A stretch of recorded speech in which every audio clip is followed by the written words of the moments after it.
Hello and welcome to the Croakey Health Media Weekly Update.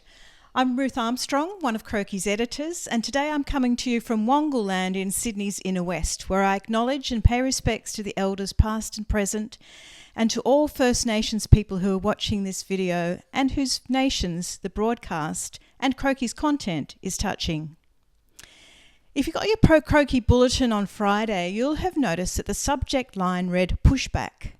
And indeed, with adversity on so many fronts, much of Croakey's recent content touches on the increasing need for those of us working in health to do just that, to push back against the wanton destruction of the conditions and systems required to support human health.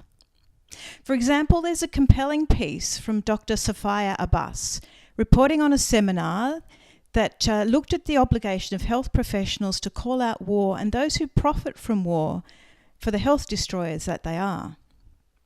Abbas writes that this needs to occur no matter what discomfort's involved in speaking up to powerful institutions or engaging in political discussions.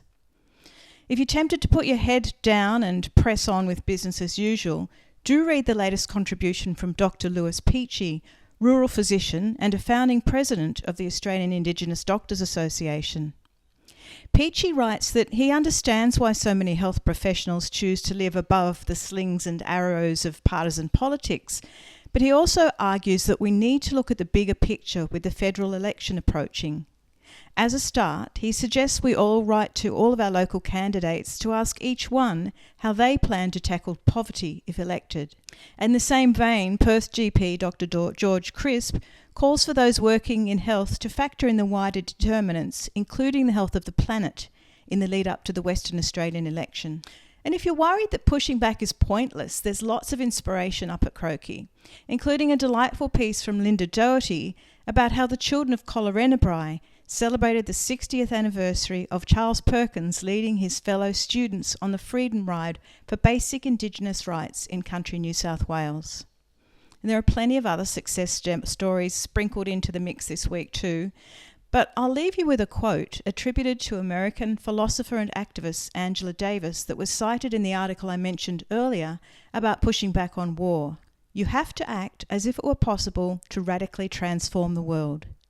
And you have to do it all the time. All of these articles are freely available at the Croakey website, www.croakey.org. Please feel free to share via social media or email and subscribe to the weekly bulletin. Thanks for listening. You know what to do. Go forth, read and share.